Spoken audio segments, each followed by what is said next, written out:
Magandang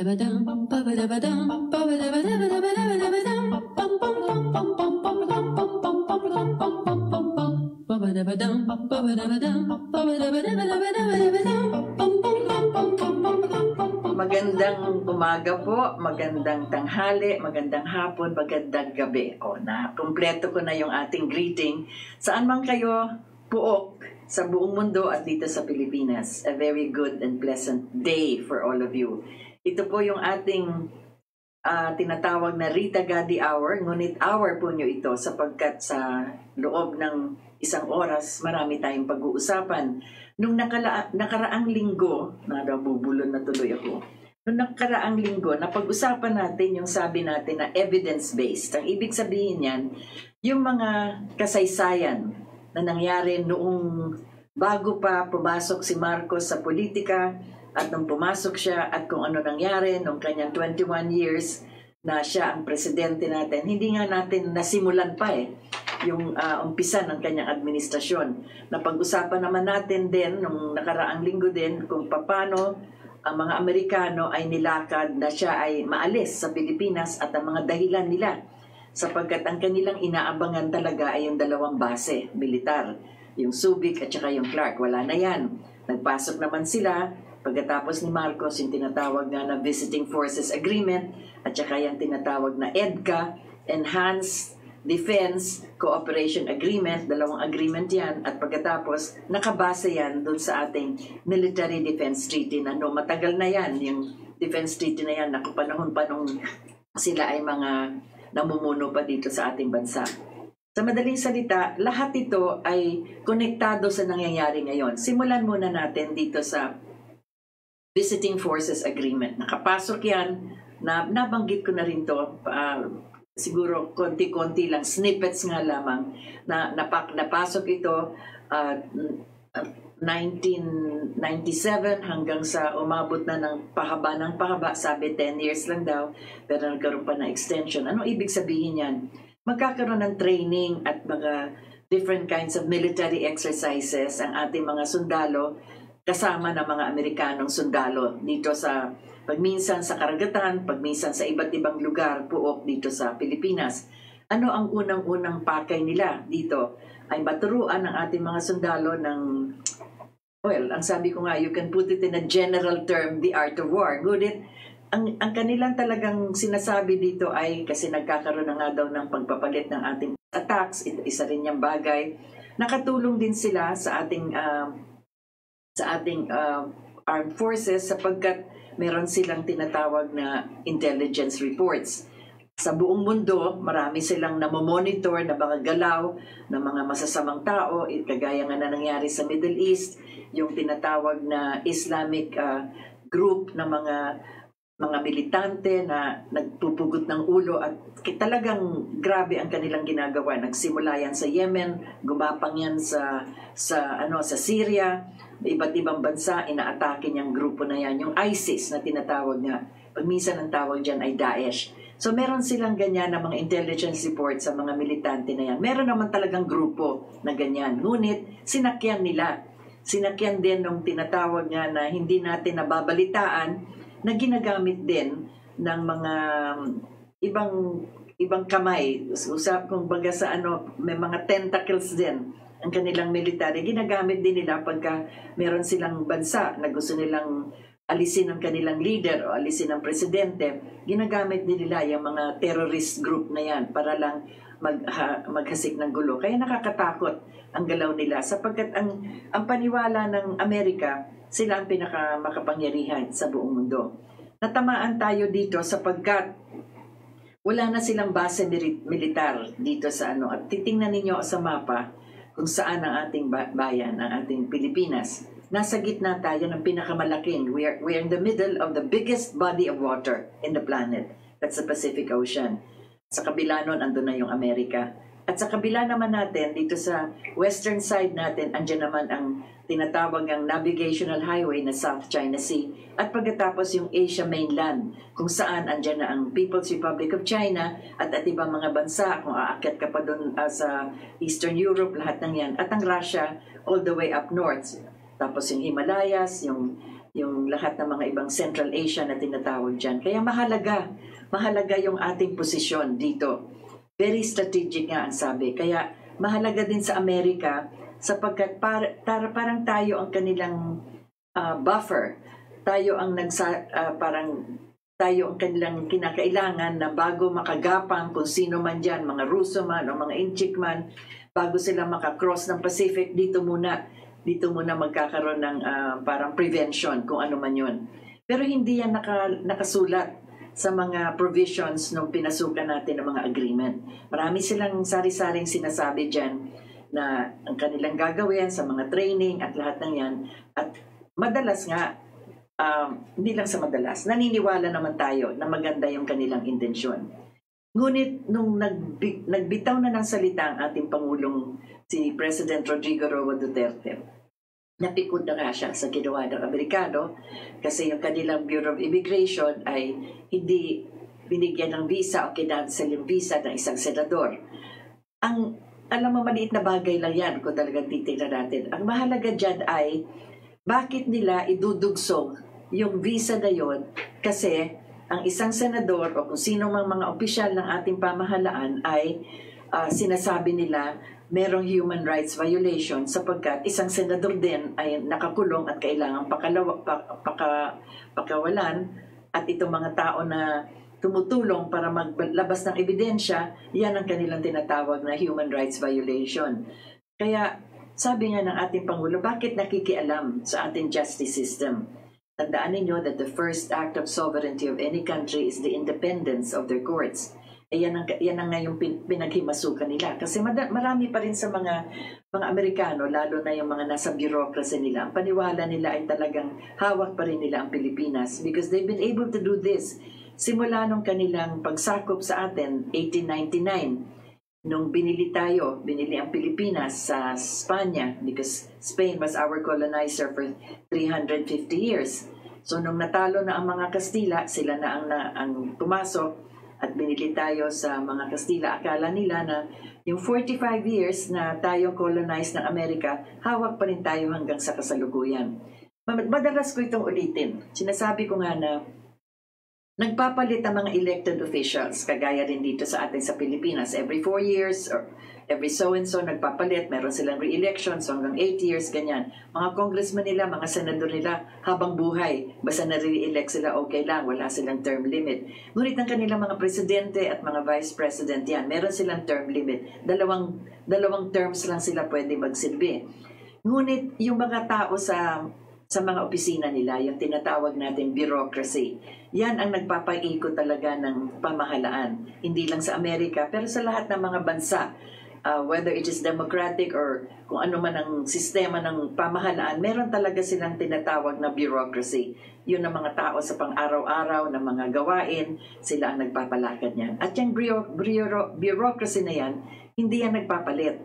Kaya kung ano yung pag-iisip nila nung unang panahon, ganyan pa rin ang pag-iisip nila ngayon. Balikan ngayon natin itong visiting forces. Sa kanilang tingin ay nakakatulong sila sa kanila. It is really more for their benefit. Sapagkat sabi nga natin, wala naman tayong kaaway. Wala tayong kalaban. Wala tayong bansa na merong intensyon na pumasok dito sa atin with violence or to declare war against us or to come here with combat troops or arms. Kaya kung titingnan natin, yung training na yan, siguro sa jungle warfare, kung ano man yan, sabi nga ng iba, mas marami pa tayong matuturo sa kanila sapagkat sa Vietnam nga, ilang taon sila dyan, ilang dekada, hindi nga sila nanalo, umatras nga sila. And that is precisely jungle warfare. Anyway, yan na nangyari. Kaya sabi nga ni President Duterte, hindi pwedeng, huwag niyong isipin na gawa lang ito ng visa. Hindi pwede kasi na magiging dahilan yung connect na ginagawa nila na merong implication na because our justice system, they have to interfere, gawa na ng isang nakakulong. Wala silang pakialam dyan. Sapagkat nakakulong yung senador na yon, manyari merong matibay na ebidensya laban sa kanya at wala yung bail, kailangan talaga nakakulong hanggang sa paglilitis. Bakit nga hindi pa ituloy yung paglilitis? Nasa sa kanya rin yan. Nasimulan na yung kanyang trial para na matapos na, malaman na ng buong bayan at buong mundo ano ba itong mga allegations. Mabigat. mabigat yung allegation sa kanya sapagkat ito yung kanyang, nung siya ay Secretary of Justice, ay sumama siya sa mga drug lords doon sa loob ng preso na parang hindi lang sa pagkakaibigan, pero kung merong party, merong celebration, andun siya. Nakikikanta, nakikisayaw, at yung kanyang driver bodyguard, naging naging lover boy pa niya. At yun ang sinasabi nga, nangongolekta na mga nanggagaling sa mga drug lord na binibigay sa kanya. Ano man yun, hanggang sa kasalukuyan, sasabihin nga natin, alleged, hanggang sa malilitis ito. Sapagkat criminal offense yan, kaya kailangan beyond reasonable doubt. Ngunit bakit hindi pa niya simulan yung trial? Nasa sa kanya yon, nasabihin niya na handa na ako. Sapagkat mabigat yung mga ebidensya. Talagang maglalabasan lahat yan. Yung mismo mga nakakulong na mga drug lord ay magsasalita na rin, nag-register na rin sila. Nasabi nila, totoo, nagbibigay nga kami. So whatever it is, yun ang ayaw ni President Duterte na kung yung mga opisyales ng panahon na yon, kagaya nung kay Senator Bato, siya ang naging warden doon, siya ang pinuno na nagbabantay doon sa National Penitentiary, pinagbibintangan siya na meron siyang human rights violation laban doon sa senador na nakakulong. Kaya yun ang sabi nga niya, hindi pwedeng ganyan. Nakikialam na sila sa ating judicial system. Anyway, yan na. Nagbigay na siya ng announcement. Alisin na yung visiting forces agreement na yan. Pero, gawa nga ng mga provisions na yan, 180 days ang kinakailangan. Lahat ito konektado sa EDCA. Sabi ko nga, ang description ko nga dyan, merong umbilical cord, parang yung pusod na kadugsong pa sa Enhanced Defense Cooperation Agreement. Ito pinirmahan ng administrasyon ni President Noynoy Aquino. Yan ang medyo mabigat sapagkat ang daming provisions din yan, pero ang talagang sakop niyan ay merong mga sundalo ng Amerikano na nakatira sa 5 Philippine bases. Meron silang lugar dyan. Bakit? Para saan yun? Enhanced Defense Cooperation Agreement daw. So, makikita natin na pagka nawala na itong VFA, mawawala na rin yung EDCA na yan sapagkat konektado. At yung EDCA naman konektado rin sa Military Defense Treaty. Kaya nakita ninyo yung haba ng sinulid na yan o yung dugsong na yan o yung sinasabi nga yung pusod na yan na dugsong-dugsong. Ang dami nagbabatikos dyan na sinasabing walang benefit sa atin. Tingnan naman natin, meron din natutulong sa atin. Ngunit kung pag-uusapan ang defense, yun din ang isang katanungan. Sino ba ang kalaban ng Pilipinas? Natandaan ninyo sa nakaraang gera, hindi naman natin kalaban ng Hapon. Bakit tayo nilusog dito? Sapagkat merong mga American bases dito. Kaya kung sakali man na magkakaroon kung ano man ang gulo sa mundo, yan din ang nakakatakot sapagkat merong 5 na Philippine bases kung saan may mga sundalong Amerikano. So anong benefit niyan sa atin? Kung in case of an attack, hindi rin sila makaka-defend sa atin kaagad. Kung andyan na nalusog na, kailangan pupunta pa sila sa kongreso nila, hihingi pa ng permiso kung pwede silang lumaban. Kita ninyo, masalimuot. Andun din yan sa provision na yan. Bakit? Kasi hindi naman talaga for our benefit. Para sa kanila. Bakit para sa kanila? Yan. Lumabas na ngayon kung bakit para sa kanila. Sapagkat nung nalaman ni President Trump na sabi nga ni President Duterte is abrogating the Visiting Forces Agreement. Anong sabi ni President Trump? That's fine. Bawas gastos sa Amerikano sapagkat sinusuportahan pa rin nila yan, yung Visiting Forces na yan, tsaka yung EDCA na yan. So okay lang sa kanya. Bakit niya nasabi yan? Sapagkat sa buong mundo, nagbabawas na sila ng mga American troops sa iba't ibang lugar. Sa Afghanistan nga, panahon pa ni President Obama, gusto niyang alisin ang mga American troops doon. Dito sa Korean Peninsula, gano'n na rin ang mangyayari. Babawasan na rin yan. At yung ang tinatawag na border patrol between North and South Korea ay inalis na. Meron na ngang tren na umaandar dyan para yung mga North and South Koreans nagkikita na rin, nag-uusap na rin at nag-uumpisa na magkakaroon sila ng pagkakaibigan. At yan nagsimula niyan si President Trump. All over the world, kung saan may mga bases ang Amerikano, yun din ang sinabi niya. Tingnan lang ninyo sa Europe. Yan talaga ang first world, sabi nga. At sabi nga ni President Trump sa NATO noon, bakit kami lang mga Amerika ang bayad ng bayad dyan para maintain yung mga forces dyan? Kasi noon takot sila sa Russia. Pero bumibili naman sila ng oil sa Russia, nagtitrade din sila sa Russia. So bakit kailangan pa yung NATO na yan? Yung North Atlantic Treaty Organization. Sa makita ninyo, sinusundan lang ni Trump yung kanyang una pang mga binanggit sa mga nakaraang taon nung nagsimula siya maging presidente ng Amerika. So it's nothing new. Huwag nang pagkaguluhan niya na sabihin na he's stupid or ano. Kasi nagawa na niya sa iba't ibang lugar sa buong mundo. Ngayon, tingnan naman natin ang nangyari. Nung sinabi ni President Trump yan, yung kanyang Defense Secretary at yung kanyang Undersecretary din na Defense nagsalita at sinabi na kailangan yung visiting forces na yan at yung EDCA na yan to push China away from the South China Sea. Ala. So makita nyo, lumabas na rin sa mismong bunganga ng kanyang Defense Secretary na yung pala ang kanilang intensyon to push China away from the South China Sea. So ang kalaban nila ang China. Tayo ang ginagamit para doon ang mga sundalo nila para abangan nga ang China at gusto nilang alisin dyan. Bakit naman andyan ang China? Kasi naglagay din ang Amerika doon sa ating Malacca, hindi na sa atin, sa Malacca Channel sa dulong-dulo ng Pilipinas, napakasikip na daanan yan. Doon dumadaan lahat ng mga barko na nanggagaling sa South China Sea, lalong-lalo na ang mga barko ng China. Kailangan sila doon dadaan para maglabas ng kanilang produkto na ibibigay sa buong mundo, ibebenta sa buong mundo. Doon din sila dumadaan pag kumukuha sila ng oil, doon din sa Middle East. Kaya mahalaga yan. Doon naglagay na ng patrol military vessels ang mga Amerikano, mga Australiano. Bakit? Kasi titingnan nila na pagka maganda yung timing, ibablock nila yan at hindi na makakadaan ng China sapagkat lumalaki na ang China, nagiging economic power na, ayaw ng Amerika na mas malalampasan sila. Tapos dito sa South China Sea, bakit hindi nila tinigil ang China nung gumagawa ng mga military installations? Sinamahan pa nila yung previous government para maghakot ng mga lupa para magkaroon ng reclamation area para magtayo ng mga military installations doon. Samantalang yung mga American war vessels, yung 7th Fleet nila, andun sa Bay of Tokyo, paikot-ikot doon, andun sa Korean Peninsula. Bakit hindi sila lumaban at that time? Takot din sila in a way, sapagkat bakit may ipoprovoke? Wala namang ginawa ang China sa kanila. Ang layo-layo ng China sa Amerika. Dadaan pa ng Pilipinas, dadaan pa ng Pacific Ocean bago naman maatake ang Amerika. Ayaw lang nila na magkaroon ng economic power. Kaya yan lumabas na yung dahilan kung bakit kailangan ng Amerika ang Visiting Forces Agreement at ang EDCA. Pakinggan ninyo yung sinabi ng kanilang Defense Minister at yung kanilang Undersecretary sa Defense. Silang dalawa yan ang sinabi kontra sa sinabi ng kanilang presidente.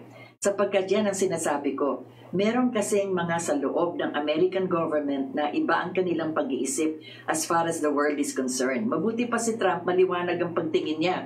America is great, sabi nga niya. Dito sa bayan natin, palalakasan natin ang Amerika. Nakita niya yung kanyang State of the Union address. Ngayon, dito naman, yung kanyang yung sinasabi nga, part of the bureaucratic problems na meron talaga ang pamahalaan ng Washington, yan na nga. So lumabas na rin. Tingnan natin sa mga darating na araw. Huwag tayong mabahala. Huwag tayong matakot na lahat ng mga salitang sinasabi nila na nakakatakot yan at lahat ng yan nangyayari. Balikan ko ngayon kung paano lahat ito sinimulan. Kaya sabi natin, yung Military Defense Treaty, panahon pa ni President Marcos, talagang nilinya na niya, pinakita na niya doon sa mga provisions na yon.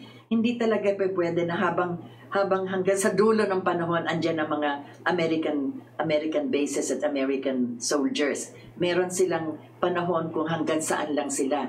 At hanggang 1991 lang sana sila. Andun yan sa Military Defense Treaty. Na-extend na lang yan sapagkat yun na nga, pumasok itong EDCA, pumasok itong Visiting Forces Agreement para magkaroon ng extension. Pero si President Marcos nakita na niya yan. Hindi pwedeng 99 years to forever. Kaya sabi nga niya, kailangan hanggang 25 years at yan natapos na noong 1991. Kaya pag sinasabi ng mga senador noong panahon ni Mrs. Aquino, kami nagtigil niyan. Hindi kayo nagtigil niyan. Si President Marcos ang nagsabi niya noong pa na hanggang dyan na lang talaga yung basis na yan. Kaya pumutok. Kaya ang nangyari, pumutok pa ang Mount Pinatubo at talagang nagtagda 1991 nga na hanggang 1992 naglilipat itong mga Amerikano umalis diyan sa 2 bases na yan. So tingnan natin ngayon yung panahon na yan at balikan natin kung anong nangyayari sa kasalukuyan. Tapos na yung aking diskusyon dyan. Marami pang magsasalita tungkol sa BFA, tungkol sa EDCA at tungkol dyan sa Military Defense Treaty. Tandaan na lang ninyo, last year, ang ating Secretary of Defense, si Secretary Lorenzana, siya na rin na nagsabi, kailangan ma-review na ang Military Defense Treaty. Kailangan na talaga yan. Ngayon, ang ating Presidente nagsabi na ayaw na niya dyan sa Visiting Forces Agreement, ayaw na rin niya yan sa EDCA kasi magkadugsong yan. So yan, intayin natin ng 180 days, it's about 6 months. So tapusin na natin yung mga arguments na yan sapagkat marami pang magsasalita na naku, baka kung ano mangyari dito sa isa lang ang kailangan yung tandaan. Wala tayong kalaban. Out of all the countries in the United Nations, lahat tayo may diplomatic relations dyan. Walang nagtitreten na mag-i-invade dito sa ating bansa. Huwag na nating sabihin na yan, ang mga China, andito ng lahat. All over the world, andyan talaga na unang-una pang Chinatown sa San Francisco sa Amerika. Kung ayaw nila ng mga inchik, sana hindi nila pinapasok doon sa San Francisco. That was one of the first. Of course, first dito sa Pilipinas sapagkat nagkaroon tayo ng trade sa China long before the Spaniards came. Diyan sa Sulu, yan ang ating commercial center between the Emperor at saka yung Sultanate of Sulu. Kaya nga, malaking bagay yan sa historical data natin. Ngunit kung sasabihin nga na huwag tayong mabahala dyan na mga Amerikano, ang kanilang propaganda, ang kanilang media, kung ano nang pinagsasasabi laban sa China, my goodness, the first Chinatown after the Philippines was in San Francisco. If they don't like the Chinese, they should not have allowed the Chinese to settle there. Anyway, marami naman din tayong masasabi pa. And this is not a defense of China. This is simply a defense of humanity. Sapagkat sa panahon ngayon, hindi na natin sasabihin na mayroong mga borders na kung ang paniniwala mo na iiba sa paniniwala ko, kalaban kita. Tapos na yan. The Cold War is no longer existing.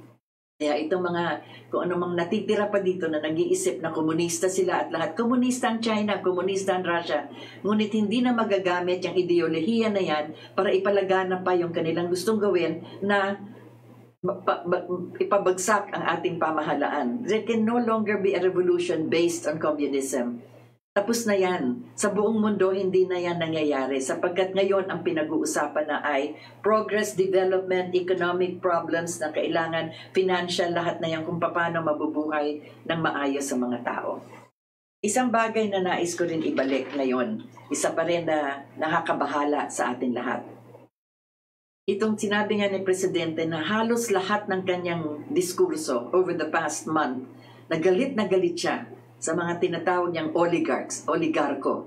Sabi nga niya, itong mga oligarchs na ito, sinimulan niya ito sa tubig. Hindi pa ito nagdugsong-dugsong. Ang tubig, ang elektrisidad, ang mga ospital, lahat ng yan konektado na rin yan. Ngunit ang sinimulan niya dyan sa tubig. Naumpisahan yan sapagkat nakita niya na kailangan tayo magbayad ng, magkano ba yun? 10 billion pesos dito sa mga private distributors ng tubig sapagkat nung sila daw ay humingi ng increase para sa billing natin, hindi pinayagan. Kaya yung nalugi daw sila, kaya magbabayad daw ang pamahalaan tayo, taong bayan, ng 10 billion sa kanila. Doon nag-init ang ulo ni Presidente. At inaral, binasa niya yung kontrata na meron sa 2 concessionaires na yung tubig. At doon niya nakita, ang dami-dami talagang mali na mga provisions doon na talaga nagpapahirap sa lahat na nagbabayad ng tubig. Sapagkat ang tubig, hindi naman nila may-ari. Nobody can own water. At sila, kailangan, taga-distribute lang sila. Paano ba sila nakapasok dyan? Paano ba nakapasok ang mga oligarko dyan? Nung panahon ni President Marcos, ano bang nangyari noon?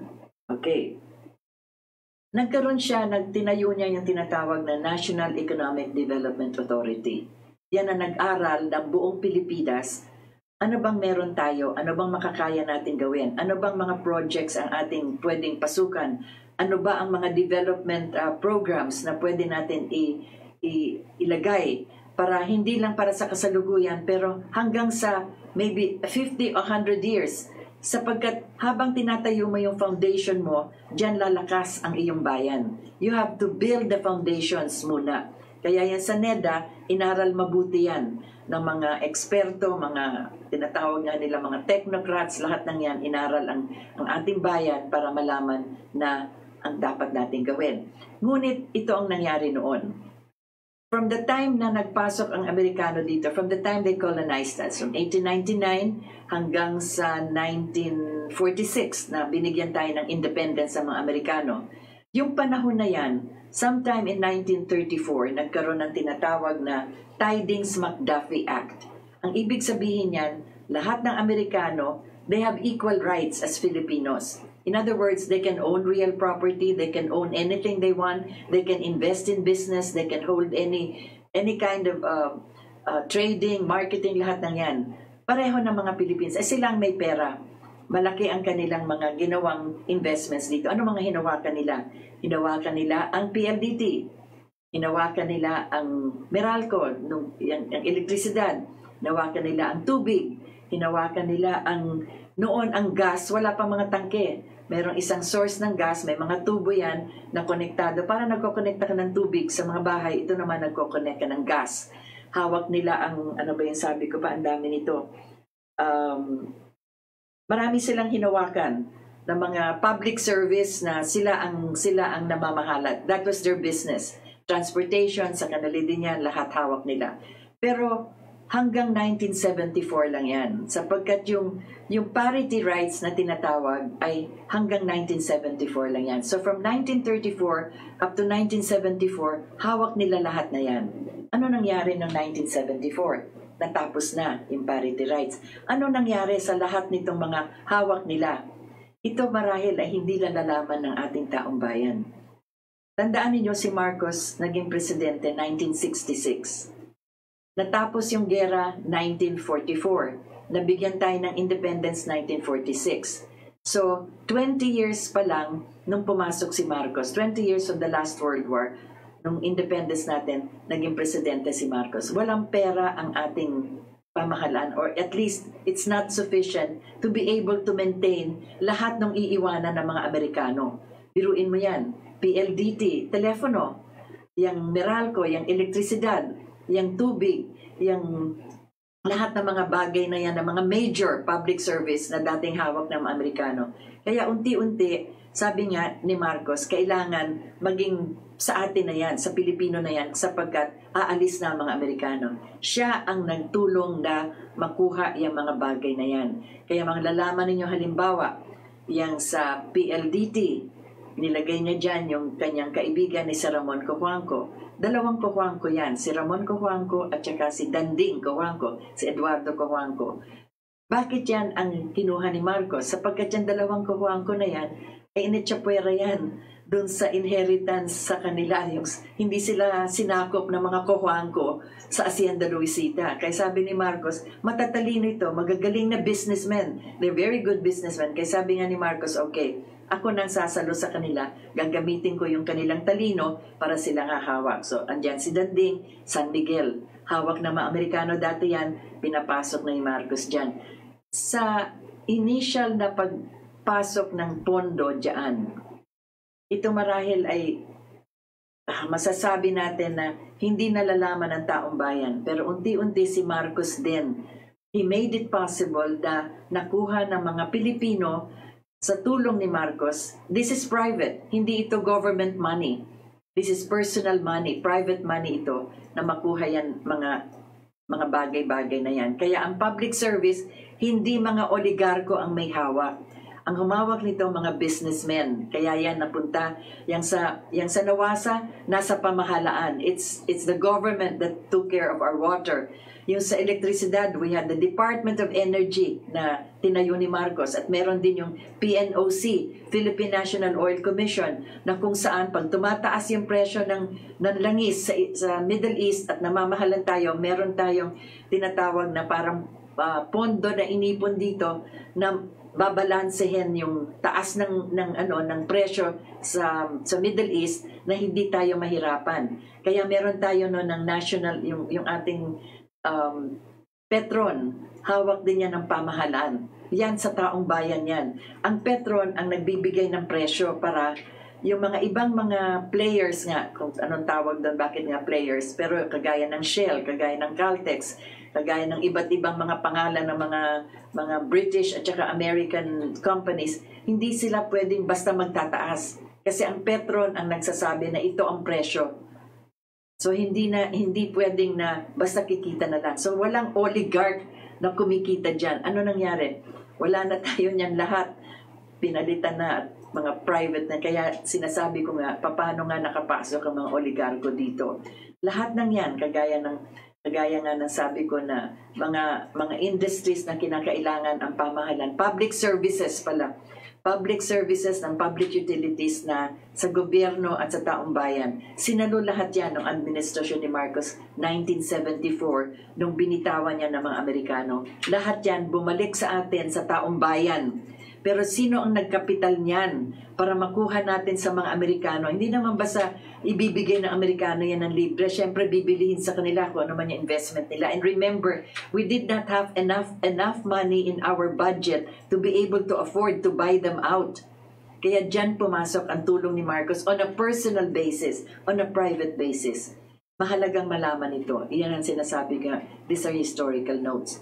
At nung panahon na yon, sabi ko nga, balikan natin yung ginawa ni Marcos na nagtayo siya nga nung NEDA. Ang sabi nga niya, ang private sector, yan.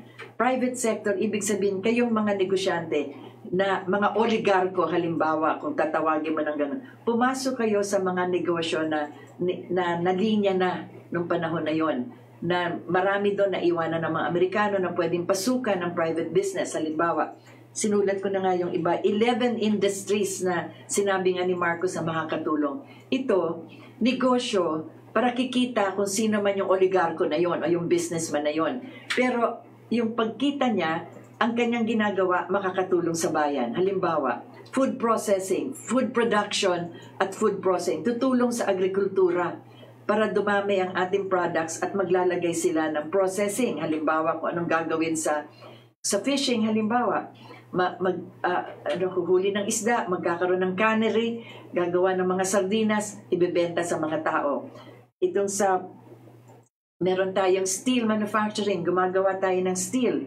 Ang tinawag nga dyan, naalala niyo yung sila Jacinto, sa Iligan Steel Mills, na pinangalanan ng mga Jacinto. Ano nangyari doon? Wala na rin nangyari. Pero noon, gumagawa tayo ng steel. Ito nakakatulong sa ating mga construction. Meron tayong paper mill, yung ating papel, para hindi na tayo bibili pa sa ibang bansa o sa Japan o kung saan man yan. Meron tayo niyan. Yung car manufacturing, kung maaalala nyo, naalala ko nun si Silverio, ang nilagay ni Marcos dyan. Meron yun sa Toyota, gumagawa, nag-i-import ng mga parts sa ibang, dito ginagawa. Meron nga tayong ginawa na dito no, kung naaalala pa ninyo, yung Tamaraw.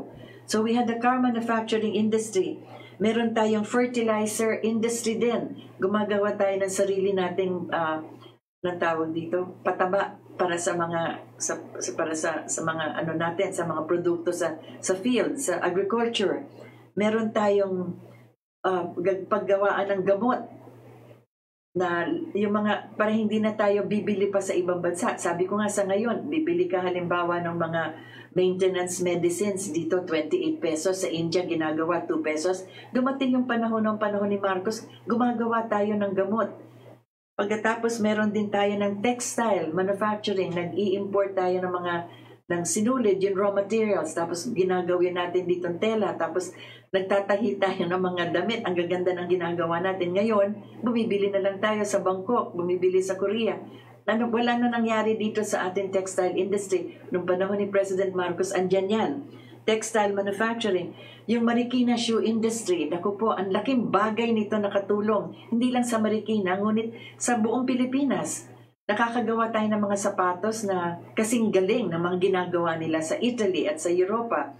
Sapagkat ang ginawa nga ni Mrs. Marcos, pinadala niya yung mga dalubhasa sa shoe industry sa Marikina para pag-aralan kung paano yung ginagawa sa Italy halimbawa at sa ibang bansa, sa Germany, paano nagpapatuyo ng leather, yung tanning ang tawag doon, at paano nagdi-design.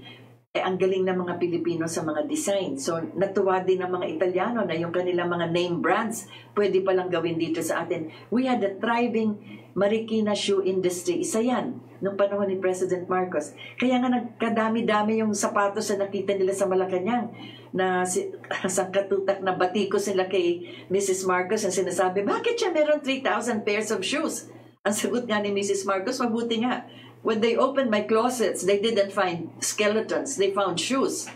Di ba yung skeletons yung para kami tinatagong kasalanan. Pero na nakita, yung mga sapatos na, sabi nga niya, mga regalo ito ng mga Marikina shoe manufacturer sa kanya. Marami nga dyan, hindi nga kasya sa kanya. Basta parang ipakita lang, oh ma'am, ito yung name brand sa Germany, meron kami nagawa, o regalo namin sa iyo. Ito ma'am, ganito. Hindi lahat noon nagtutugma sa size niya, pero nireregalo niya. Kaya umabot ng 3,000 pairs of shoes nga.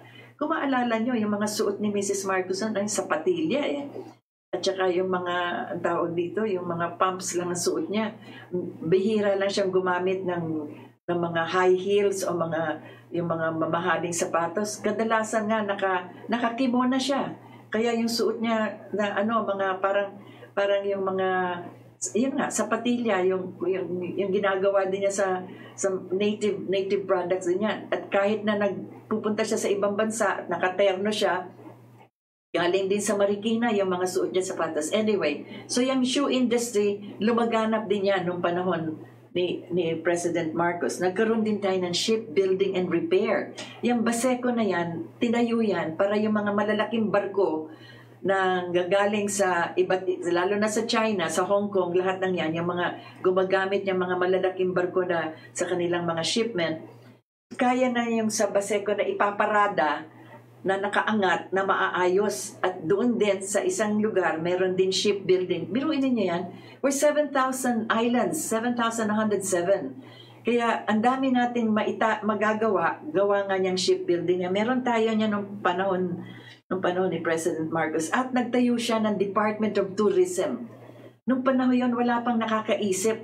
Nauna pa nga tayo sa ibang mga bansa na may mga tourist industry na. Nauna tayo. Kahit na hindi pa nadidevelop yung ibang mga lugar, alam na ni President Marcos at the time. He already had the vision na tourism will be the industry of the future. Malaking makikita dyan. Kaya nagtayo siya ng Department of Tourism. Secretary Jose Aspiras, yun ang kanyang nilagay na na secretary dyan, minister nga ang tawag sa kanila nung panahon na yon. At si Mrs. Marcos, naisip din niya, tinan mo yung foresight ng ating mga leader nung panahon na yon.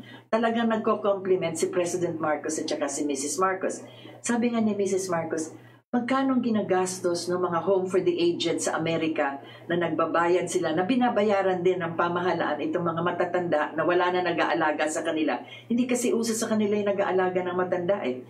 Yung mga nanay, tatay nila, mga lolo-lola nila, kasi lahat sila nagtatrabaho, lahat busy, at wala silang mga katulong. Kaya dinadala nila sa mga home for the aged. At doon, merong sustento ang pamahalaan, pinapakain sila, may tulugan sila, meron silang konting entertainment.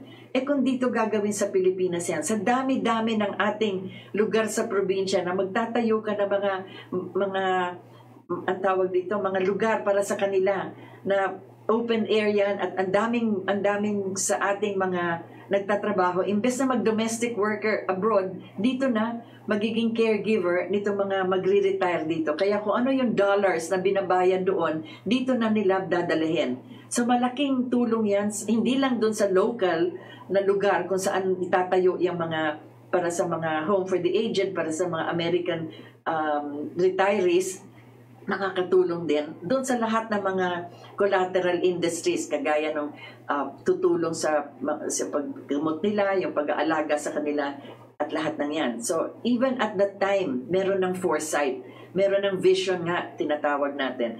Ngayon, ginagawa na yan unti-unti, pero noon sana, natuloy. Kung natuloy yan, ang laki sanang pasok niya ng dollars.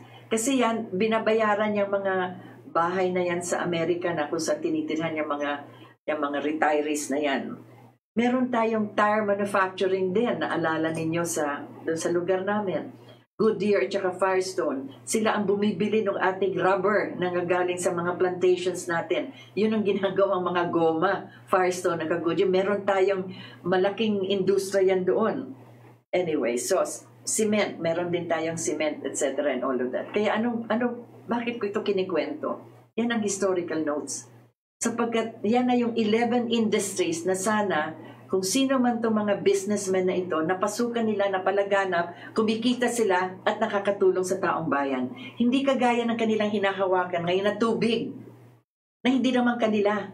And they're only distributors. Sila lang gumagawa, hindi nga lahat gumagawa ng anong tawag dito, ng pipes to connect the houses.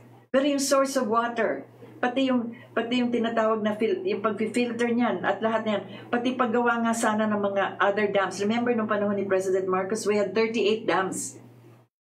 33 years ago, wala na halos tinayo. Ngayon, mag-uumpisa sila. Meron yung Kaliwa Dam, kung saan yung Kaliwa Kanan Dam, kung ano man yan.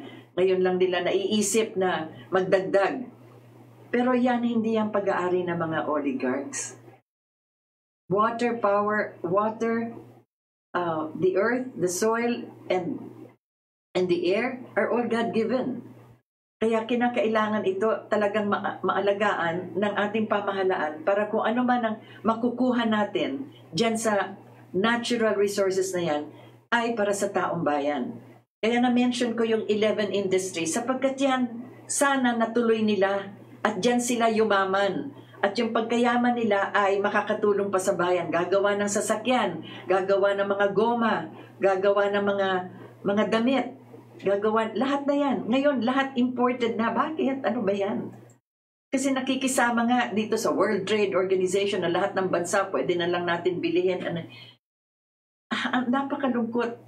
Sabi nga sa akin, nung in-interview nga si Mrs. Gandhi, si Indira Gandhi sa India, sabi nga, it's very sad the way American propaganda pictures India. They show the Calcutta, the poor places of India, yung mga payat, yung mga hungry, yung mga poor. Sabi nga, bakit ganun ang pinapakita nila? Kasi meron din silang independent foreign policy, kaibigan sila ng Ruso, pero sinisira yung image nila sa buong mundo na talaga napakahirap nila. Sabi nga niya, we make our own clothes. We produce our own clothes. We make our own transistors. We make our own cars. We make our own radios. We make our own medicines. Sana ganun din masasabi natin na hindi tayo magiging dependent.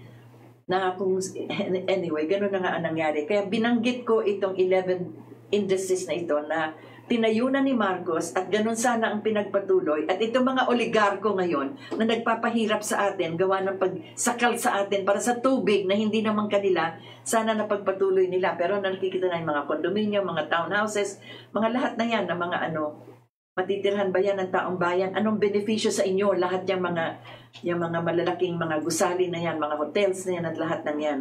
Tandaan ninyo, nagsimula ng mga hotel na yan, si Mrs. Marcos din. Nung nagkaroon tayo ng International Monetary Fund. Dito, imagine, 180 countries pupunta dito sa atin, magkakaroon ng international conference, kaya nga natayo yung Philippine International Convention Center kasi yan lang ang makakasakop ng ganung kadami ng mga ministers all over the world plus their staff. Plus all the translations pa ng mga iba't ibang bansa kung saan sila nanggaling. At saan sila titira? Meron lang tayong Manila Hotel nung panahon na yon. At saka yung Hyatt, isa. Saan pa sila titira? Kaya si Mrs. Marcos na rin na nagtatawag sa buong mundo. Sila Hilton, Mr. Hilton, do you want to put up a hotel? Siya na rin nagsimula niyan. Pero ngayon, ang dami-dami na. Ang dami-dami na rin mga... Anyway, nais ko lang ipakita ang perspective at kung saan nanggaling lahat ng yan. Kaya binabalikan natin ito as historical notes. Sapagkat sangkatutak na batikos ang ginagawa na parang napakadilim naman nung 21 years ni President Marcos at ni Mrs. Marcos. Samantalang tingnan lang natin ang kanilang mga nagawa simula't sa pulpa nung unang-una pa lang, first term pa lang ni President Marcos. Yung sinasabi ko nga, inano na niya itong NEDA para nga mapag-aralan na ang ating bansa. Si Mrs. Marcos, anong ginawa niya? Inimbita niya dito ang mga scientists ng mundo bago pa nalaman itong mga climate change, yung mga environment, yung mga hazards na yan. There were something like 74 scientists. Alam ko yan. Bakit ko alam? In-interview ko sila eh. In-interview ko yung karamihan sa kanila na nagkaroon kami ng talk show pa sa Channel 4, sa government television channel, kung bakit sila inanyayahan dito. Ang ganda ng pangalan ng conference na yon, The Survival of Humankind. Kaya yung meeting nila dito sa Pilipinas, hindi lang para sa atin, para sa buong mundo. Sapagkat sila ang magkikwento, how is the survival of humankind? Anong meron ang buong mundo na pwede pa tayong mabuhay kung ano man ang ating hinahawakan ng mga natural resources ngayon. Dito sila nagulat kasi nung pagdating nila dito, ang NEDA pala, meron na silang profile, meron na silang demographics, meron na silang mga sinasabi kung anong meron tayo. Kaya dyan po makikita yung interest nila, lalo na yung mga Amerikano. Nakita nila sa South China Sea, doon sa kanilang remote sensing, doon nakita nila. Malapit sa Palawan, pinakamalaki pala na natural gas reserve. Nakita rin nila yung Malampaya nung panahon na yon. Pero ayaw nilang pasukan muna kasi naghihintay sila ng panahon na sila ang makikinabang. Nakita nila ang Mindanao, yun din, sa kanilang remote sensing. Ito yung mga magagaling na teknolohiya na meron sila nakikita. Hindi lang nila kita mga puno, hindi lang nila kita yung soil. Nakita nila yung mga mina. Mindanao has all the strategic minerals of the world. Tapos, kung titingnan na natin, yung ating mga bundok puno ng ginto, hindi lang sa Benguet. Lahat ng meron tayong bundok, merong gold. Diyan sa Samar, sa Leyte, akala mo limestone lang meron dyan. Puro ginto din yung mga bundok dyan. Halos lahat ng ating mga Tapos yung geothermal, pinakamalaki. Susunod lang sa Amerika. We're the second largest source of geothermal energy. Anong ginawa? Pagkatapos ng panahon ni President Marcos, nasa pamahalaan yan. Ang nakadiskubre niyan si Mrs. Marcos Samar Leyte, pumunta pa sa Amerika para makita kung paano yung production at saka yung grid, ang tinatawag nilang grid extensions ng geothermal. President Nixon pa ang sumama sa kanya at si Mrs. Nixon. Bakit ko alam? Sama ako eh. Nakita ko yun eh. Pinag-uusapan nila eh. Nagtataka nga ako saan gagawin. Yung pala, ang laki ng source. Yan makikita natin yung sa Maricaban. Tapos yung sa Samar Leyte. The biggest sources of geothermal. Ano yan? Natural resource yan. God-given yan. Walang may-ari niyan, galing yan sa yung kumukulong sa ilalim ng mga volcano na yan, sa yung geothermal, na lumalabas yung steam na para makatulong sa elektrisidad. Anong ginawa nung panahon pagkatapos nung umalis na si President Marcos? Ang ginawa ni Mrs. Aquino, binigay doon sa kapatid ni Ninoy. Pagkatapos hindi pala kaya, binenta. At kilala naman yung kung sino nagbenta niya. Madidinig nyo sa kasaysayan namin dito kung sino yung mga humawak dyan. And now it is owned by the oligarchs. Hala, dati hawak na natin. Kung hawak ng pamahalaan, hawak natin, hawak ng taong bayan. Ang lungkot, hindi po ba? Ang dami pang bagay na yan. Noon, ang PLDT, gobyerno yan, telepono, kanina nga, nagkikwentuhan kami ni Ver. Sabi ko, naalala mo ba noon yung telepono natin, iniikot pa, gumaganon yun. May party line ka pa pag minsan. Pamahalaan na may hawak yan, ang communication system natin. Ngayon, wala nang telepono. Mobile phone ba yan ang tawag dyan? Hirap pa kayo sa signal, hirap pa kayo sa... Ano ba yan? Hawak na rin ng mga oligarko when it should really be communication. Kaya nga tayo merong Department of Information and Communication Technology. Ano na nangyari dyan? Iba na ang may-ari. Anyway, tingnan ninyo. Tubig, iba na rin ang may-ari. Bakit? Yan ang nangyari pagkatapos ng panahon ni President Marcos. Imbes na pumasok sila sa mga 11 industries, siguro marami din silang ginagawa na kung ano man yun. Mas madali siguro kasi ito, andyan na eh. Kukunin na lang, hawak na ng gobyerno. Ang lungkot, hindi po ba? Yan ang sabi ko nga kasaysayan na kinakailangan natin maintindihan. Yun ang sabi ko nga, these are the historical notes. Sa mga bagay na yan, marami nga nagtatanong, bakit naman ang Amerikano ay inisip na alisin si President Marcos? Kasi natatakot sila sa mga base nila.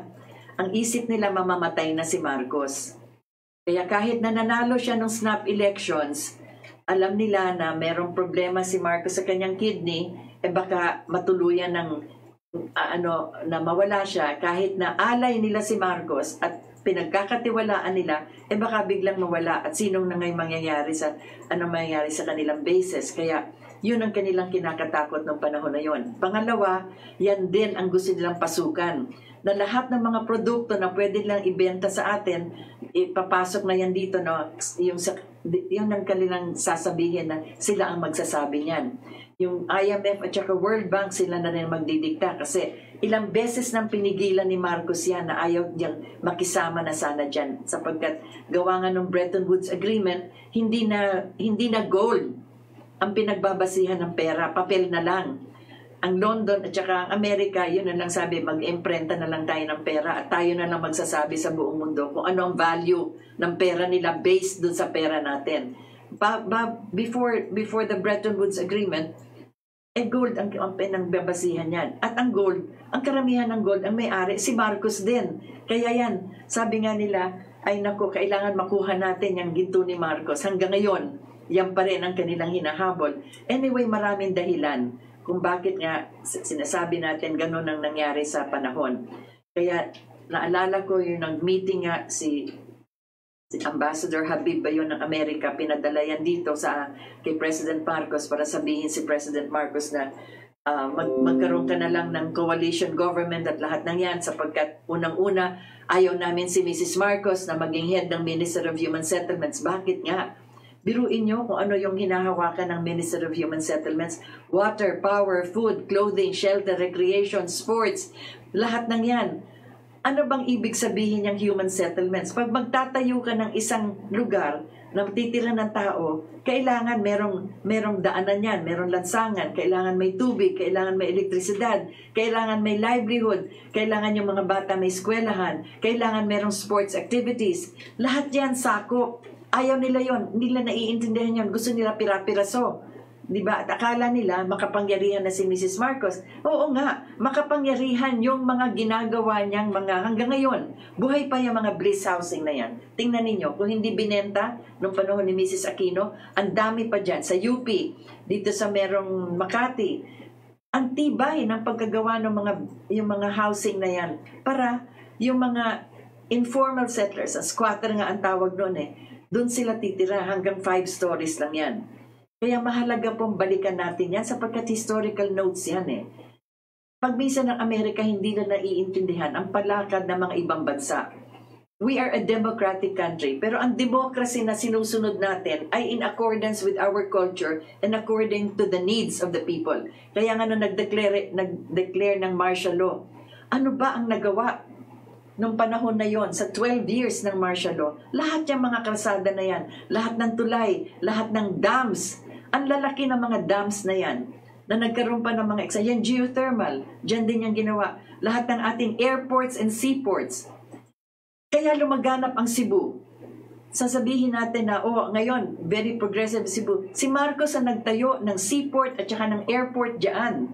Kaya nang tumatakbo nga yung isang Osmeña, nagyayabang siya. Nakatabi ko yan sa isang debate. Sabi ko nga, magpasalamat kayo na pinagmamalaki nyo ang Cebu. Pero ang gumawa ng airport nyo at seaport nyo, si President Marcos, sapagkat nung lumaban siya ng second term niya, Osmeña ang nakalaban niya, natalo niya si Osmeña sa Cebu. So bilang gantimpala sa mga Cebuano, yun, tinayo niya dyan yung airport and seaport. Marami na natayo siya, yung mga school buildings at yung pinakamahalaga, nagkaroon tayo ng tertiary hospitals.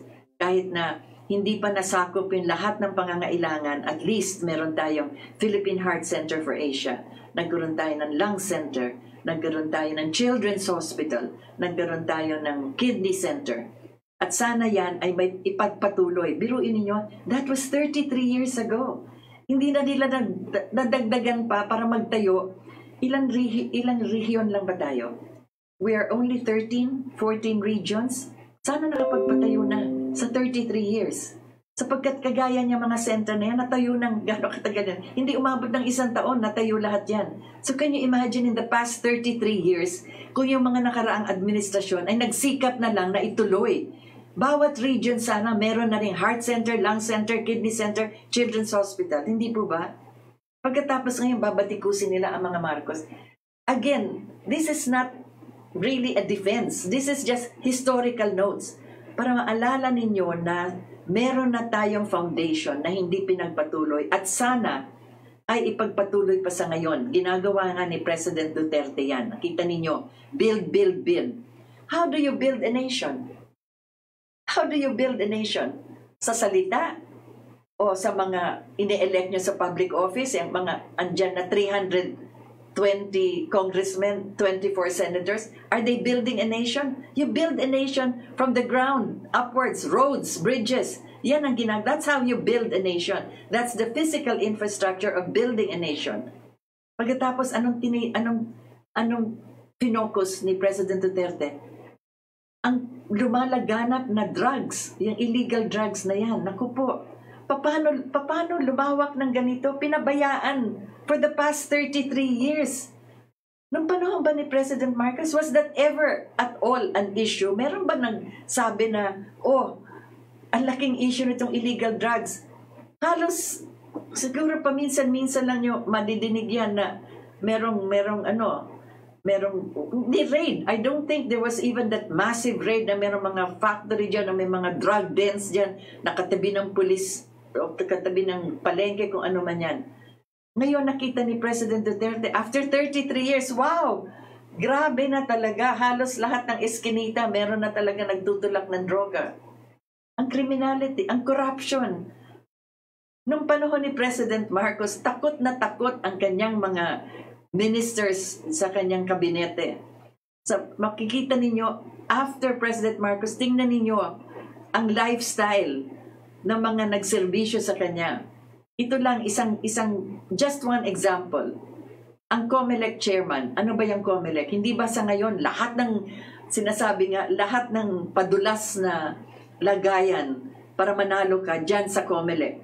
Yung mayaman ang mga ano dyan. Tingnan nyo lang yung nangyari kay Andres Bautista, yung chairman dyan na tumakbo na sa Amerika. Yung asawa niya mismo ang nagsabi na ang dami-dami niyang milyon-milyon. Saan ang gagaling yan?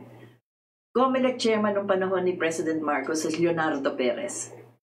Napakatalino, pero napaka-honest.